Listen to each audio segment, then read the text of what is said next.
Ya, selamat datang di modul perkuliahan jaringan komputer data. Pada modul ini merupakan lanjutan dari modul sebelumnya. Pada bab modul ini kita akan membahas bagaimana suatu data itu dikirimkan dalam layer-layer di dalam jaringan. Lalu juga kita akan membahas paket loss dan delay.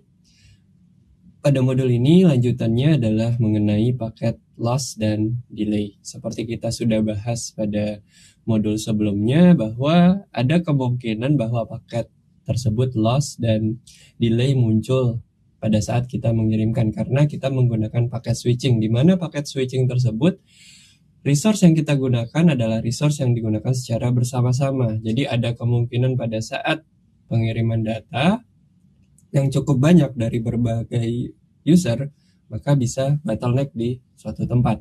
Ya. Jadi prinsip kerjanya adalah di sini pengiriman data itu dilakukan dari masing-masing device user karena resource-nya cukup terbatas. Buffer yang dimiliki oleh router tersebut kemungkinan bisa mengalami kepenuhan. Ya, jadi ada kemungkinan paketnya di drop.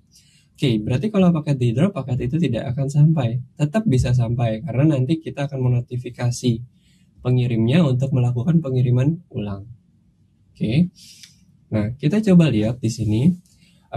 Ketika kita mencoba untuk mengirimkan satu data dari satu poin ke poin yang lain, atau kita mencoba untuk mengirimkan data email kita ke email teman kita di luar negeri misalnya, atau tidak harus di luar negeri, di dalam negeri pun kita mungkin akan mengirimkan data kita ke luar negeri terlebih dahulu karena server email kita ada di luar negeri.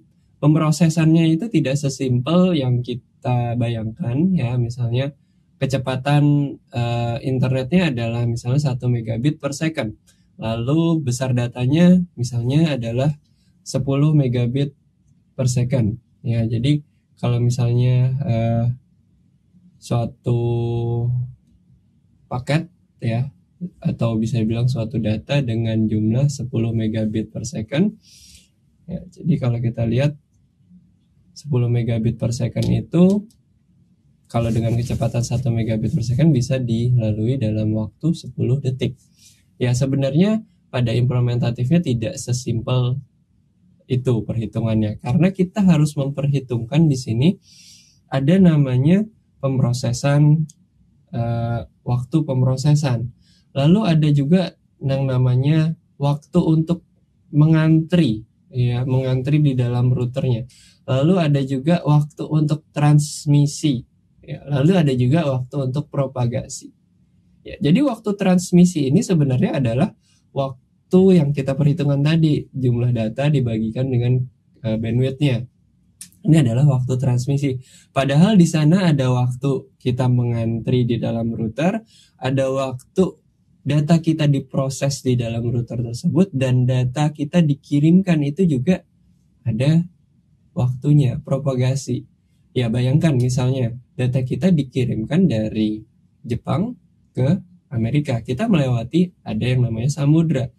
Ya, jadi ada kabel bawah laut di sana. Otomatis propagasi ini adalah waktu yang dibutuhkan data tersebut melalui kabel bawah laut tersebut sehingga bisa sampai ke benua yang berbeda. Ya, jadi perhitungannya tidak hanya sesimpel atau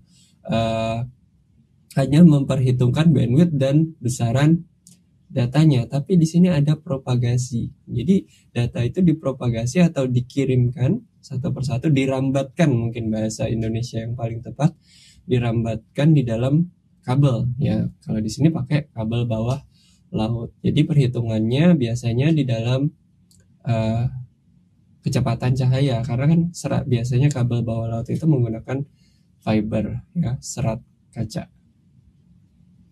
Oke, jadi gabungan dari seluruh delay tersebut ditambahkan baru itulah waktu delay keseluruhan. Jadi bukan hanya kita membagi dari besarnya data dibagi dengan kecepatan bandwidth. Ya, itu memang secara simpel seperti itu, tapi kita harus memperhitungkan propagasinya juga. Dari mana kita mengirimkan data tersebut?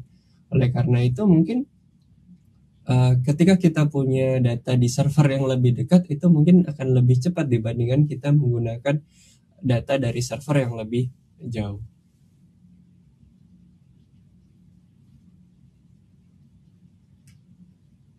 jadi kalau kita lihat ya, bagaimana cara perhitungan delay untuk masing-masing.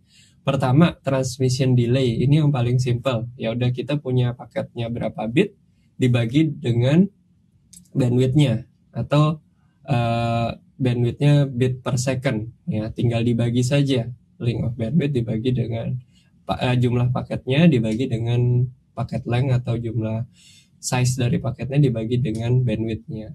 Lalu ada propagation delay ya. Propagation delay itu tadi kita ingin mengirimkan dari satu benua ke benua yang lain ya, karena kan di sini jaraknya bukan hanya jarak yang pendek, tapi jaraknya data itu bisa antar benua. Jadi di sini adalah besarnya dari physical link atau D, ya artinya jarak dari satu tempat ke tempat yang lain, misalnya 5.000 km. Terus ada S di sini. S ini adalah propagation speed di dalam medium atau rambatan di dalam medium. Masing-masing rambatan berbeda-beda. Yang dipakai atau sering dipakai di sini adalah rambatan dalam serat kaca atau fiber channel sekitar, atau kecepatan cahaya, kecepatan rambat cahaya 2 kali 10 pangkat 8 meter per second. Jadi ini adalah propagation delay. Nanti banyak satuan yang biasa kita pakai, misalnya millisecond ya.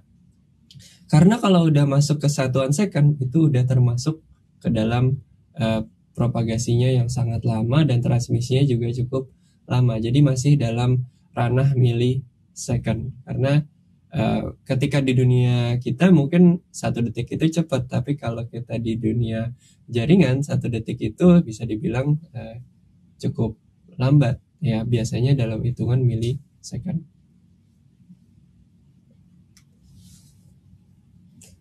Ya, jadi antara transmission delay dan propagation delay itu adalah sesuatu yang berbeda. Kalian harus bisa membedakan hal tersebut. Transmisi adalah ya seberapa besar paketnya, lalu dibagi dengan kemampuan dari jalannya tersebut. Sedangkan propagation adalah kecepatan rambat di suatu medium ya, jadi medium tertentu. Kalau mediumnya adalah fiber, berarti kan cahaya ya, cahaya yang digunakan, atau serat kaca kan pasti transmisinya adalah transmisi menggunakan cahaya. Rambatan di dalam cahaya itu dihitung sebagai propagation delay. Ya, jadi kalau kita lihat dalam bentuk analogi ya, kita misalnya di sini digambarkan kita punya ada 10 mobil misalnya, dan setiap mobil kecepatannya bisa 100 km per jam. Dan mobil ini mengarah dari pintu tol pertama ke pintu tol berikutnya yang berjarak 100 km. Jadi kalau kita jaraknya 100 km dan kecepatannya 100 km per jam, maka waktunya sekitar 1 jam. Nah, untuk sekitar 1 mobil untuk memproses pembayaran di pintu tol itu sekitar 12 detik misalnya. Otomatis kan kita harus menambahkan waktu perjalanan dengan waktu pemrosesan di dalam pintu tol tersebut ya. Biasanya memang kita hanya memperhitungkan jarak dan juga kecepatan kendaraan, tapi pada realnya di sini ada yang namanya processing delay ya. Jadi untuk si tol tersebut, pintu tol tersebut memproses pembayarannya, itu ada waktu yang dibutuhkan di situ. Jadi analogi ini mirip seperti dengan pengiriman paket-paket data yang dilewatkan di dalam router. Ketika masuk router itu ada processing time di situ. Ada pengantrian juga di dalam router tersebut ya, seperti kita mengantri di pintu tol. Ya, jadi di sini kalau kita lihat analoginya adalah car itu adalah bit ya, karavan itu adalah satu paket utuh. Ya, jadi di sini sampai berapa lama sebuah satu karavan ini bisa sampai ke second to boot ya. Kalau kita lihat misalnya ada 10 mobil ya. Jadi waktu untuk mengantri di dalam tol boot yang pertama itu sekitar 12 dikali 10 ada 120 detik atau 2 menit. Sedangkan waktu yang dibutuhkan kendaraan untuk berpindah dari tol boot yang pertama ke tol boot yang kedua itu sekitar 100 dibagi 100 km per jam, 1 jam. Sehingga jumlah waktu yang dibutuhkan sekitar 62 menit ya, agar bisa sampai di tol booth berikutnya ya. Jadi untuk bisa mengantri di tol booth berikutnya butuh waktu 62 menit.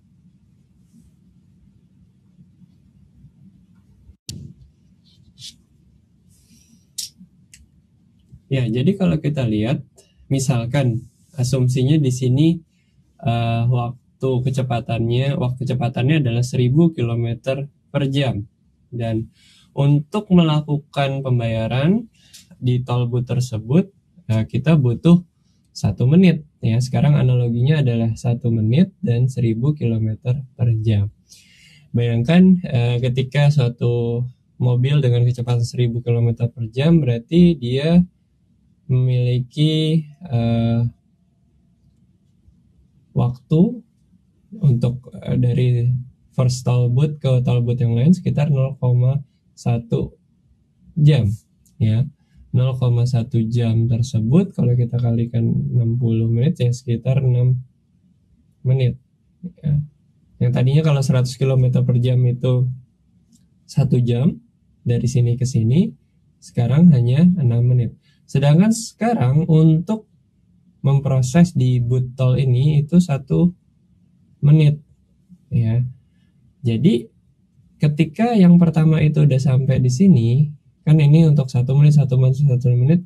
Setelah 7 menit di sini masih ada 3 mobil lagi yang masih mengantri di sini ya. Sedangkan misalnya karavan ini adalah salah satu kesatuan, otomatis di sini masih ada delay yang terjadi ya. Jadi analoginya 6 mobil itu udah sampai 4, 5, 6 itu udah sampai di sana, sedangkan di sini dibuat ini masih ada 3 mobil ya. Jadi itu analoginya ketika kita mengalami delay pada suatu device. Di sini dianalogikan dalam bentuk tol ya.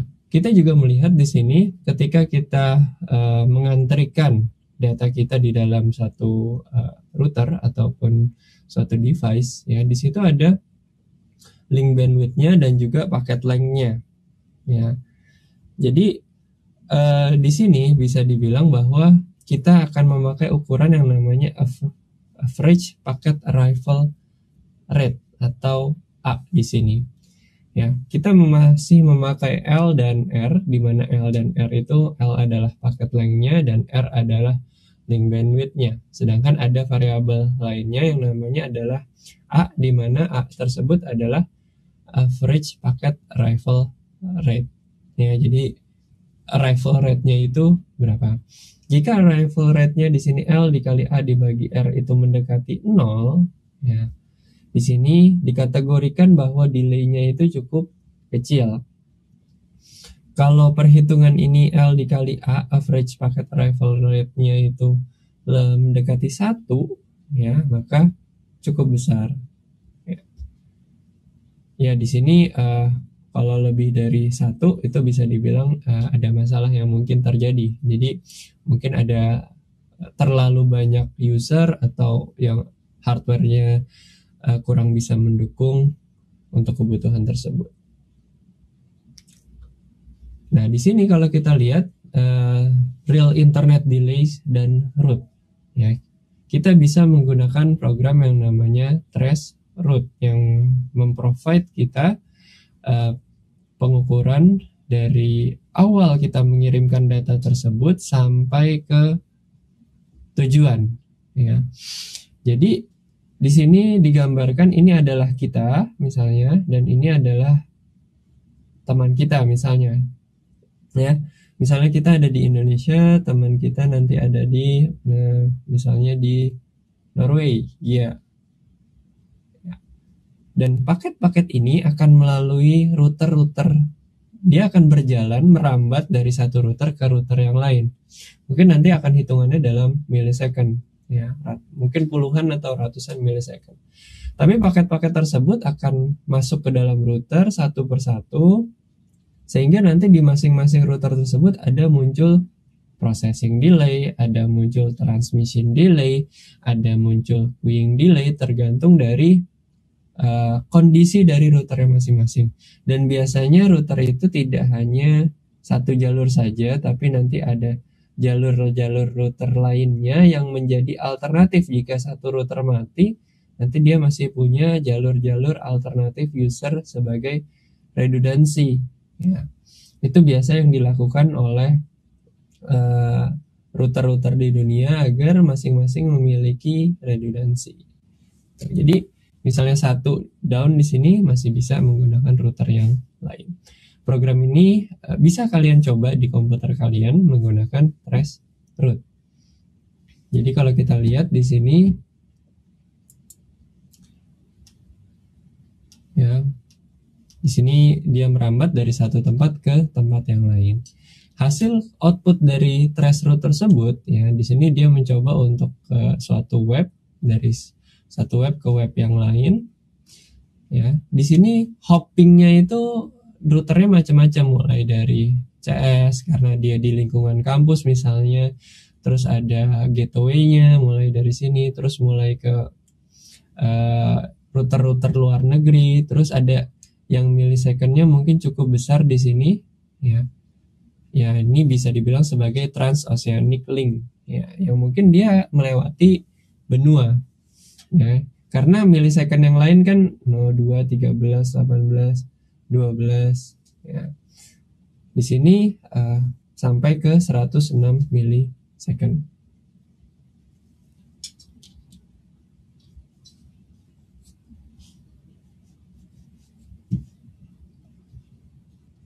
Ya, jadi kalau kita lihat di situ ada informasi dari alamat dari routernya, IP dari routernya, ya. Kita bisa lihat di sini kayak IP address dari routernya, terus ada millisecond di sini. Ya, ini bisa diibaratkan ini RTT1, ini RTT2, yang ini RTT3. Jadi ini adalah round trip time, merupakan waktu yang dibutuhkan dari router untuk sampai ke tempat kita, berapa millisecond. Jadi round trip time bolak-balik, ya, waktu yang dibutuhkan untuk mentransfer ke router tersebut. Yang ini percobaan yang pertama, ini kedua, dan ketiga. Ini bisa dianalogikan seberapa konsisten dari hubungan kita dengan ke router tersebut, ya. Lalu kalau kita mau coba, ya, kita bisa melakukan coba dengan melakukan traceroute, ya. Kita bisa misalnya di sini kita mencoba untuk ke Yahoo, ya. Saya coba ping dulu ke yahoo.com. Kalau kita lihat di sini yahoo.com itu, ya, kita bisa dapat IP address 202.165.107.50. Yang mungkin saya belum tahu address ini ada di mana, apakah ada di US ataupun di Singapura, ya. Nah, sekarang kita mau coba traceroute ke yahoo.com, ya. Kita coba traceroute ke yahoo.com. Nah, di sini pertama dia mulai ke dalam jaringan network perumahan dulu, home network. Lalu dia masuk ke jaringan di sini pakai jaringan ISP, ya. Lalu mulai 125 ini setahu saya adalah IP-nya Indonesia atau IP-nya IndiHome. Lalu mulai ke 61 di sini, terus 180 ini sudah mulai ke luar negeri, ya. Sepertinya sih nggak lewat ke transoceanic, ya, karena millisecondnya masih terjaga dengan cukup baik, ya. Artinya millisecondnya tidak ada yang sampai ratusan millisecond, ya. Kenapa sampai ratusan millisecond? Karena kan perjalanannya cukup panjang. Jadi walaupun jalan bebas hambatannya atau bandwidthnya besar, tapi kalau perjalanan itu jauh, misalnya lewat transoceanic, otomatis waktu yang diperoleh juga cukup lambat, ya, ketika kita mencoba untuk mengakses ke suatu server yang berada di benua yang lain.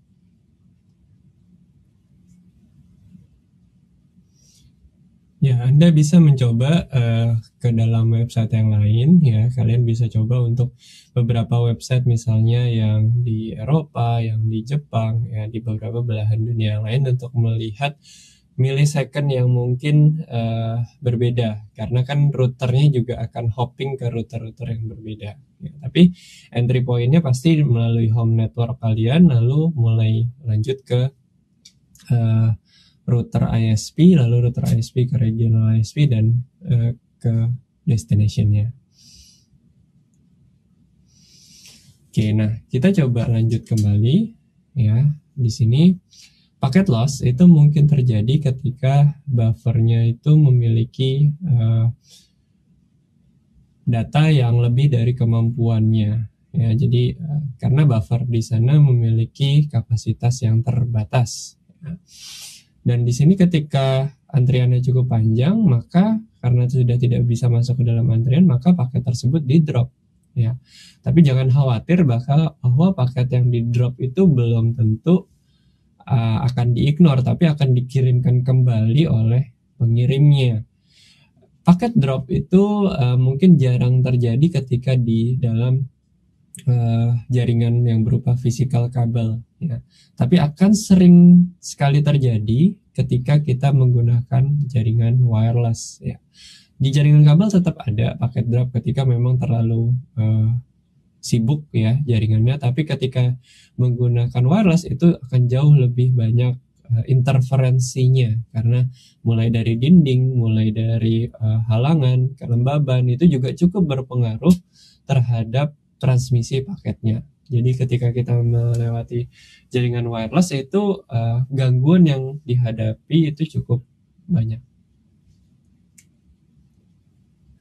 Ya, jadi ada juga namanya throughput istilahnya. Ya, throughput ini bisa dibilang bits per time unit ya. Kira-kira mulai dari awal dikirimkan sampai yang terakhir. Ya.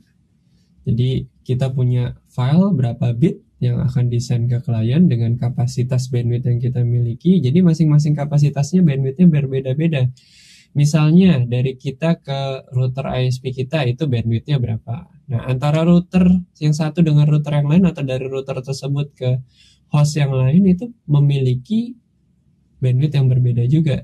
Jadi tidak bisa kita samakan secara langsung bahwa bandwidth yang kita miliki itu selalu sama. Jadi kalau ada iklan bahwa kecepatan internet up to 1 gigabit per second, oke, itu adalah kecepatan dari kita transmit ke ISP-nya. Mengenai nanti dari ISP-nya ke tempat lain itu beda lagi internetnya ya. Jadi memang dalam dunia jaringan ya kita harus mengetahui bahwa kecepatan transmisi itu adalah kecepatan ISP di tempat kita gitu, dari kita ke ISP-nya. Sedangkan nanti dari ISP itu punya kecepatan yang berbeda lagi. Nah, di sini juga ada RS, ada RC. Nah, kalau kita lihat bagaimana kita menghitungnya ya. Kalau yang paling baik adalah kita bottleneck link ya. Jadi misalnya yang ini diibaratkan ininya kecil ya, kecepatannya kecil, tapi yang di sini besar. Ya. Yang di sininya besar, kecepatannya yang di sininya kecil, akan menjadi bottleneck. Jadi ya kita usahakan konektivitas antara perangkat router yang satu dengan router yang lain diusahakan bisa cukup sama ya, sehingga antara end to end throughputnya itu bisa mendapatkan nilai yang sama juga dan reliabilitas yang sama. Ya, jadi kalau kita lihat dalam kondisi realnya, misalnya kita memiliki jaringan R di sini. Ya, jaringan R di sini itu terkoneksi dengan beberapa perangkat. Ya, masing-masing memiliki bandwidth-nya sendiri-sendiri. Nah, kalau kita mau lihat per connection end-to-end throughput-nya, ya kita bisa lihat minimal dari apakah itu RC, atau R dibagi 10. Misalnya ada 10 koneksi yang simultaneous, ya. Nah, di sini ya di dalam praktisnya RC atau RS itu biasanya bottleneck karena R ini memiliki bandwidth yang sangat besar. Jadi walaupun kita punya bandwidth yang sangat besar, tapi kalau konektivitas kita ke situnya cukup pelan, ya otomatis kita dapatnya adalah yang paling minimal. Ya sama seperti misalnya ini ibaratnya ini adalah jalan di komplek kita, sedangkan ini adalah jalan tol. Ya. Ketika kita masuk ke sini, ya kita akan mengalami pelambatan di dalam sini. Jadinya adalah bottleneck. Ya, jadi kecepatan dari sini mungkin cukup besar, tapi sampai ke sininya cukup kecil. Jadi yang dicari adalah yang minimal. Kenapa? Karena memang sesungguhnya kita akan mendapatkan bottleneck ketika kita memiliki koneksi yang satu besar dan yang satu kecil.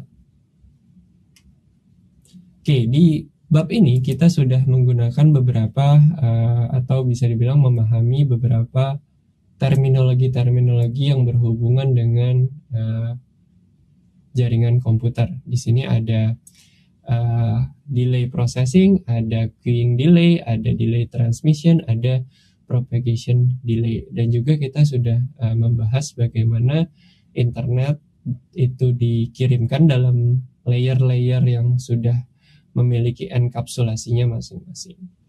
Oke, mudah-mudahan pada bab ini materinya bisa dipahami dengan baik. Terima kasih atas perhatiannya.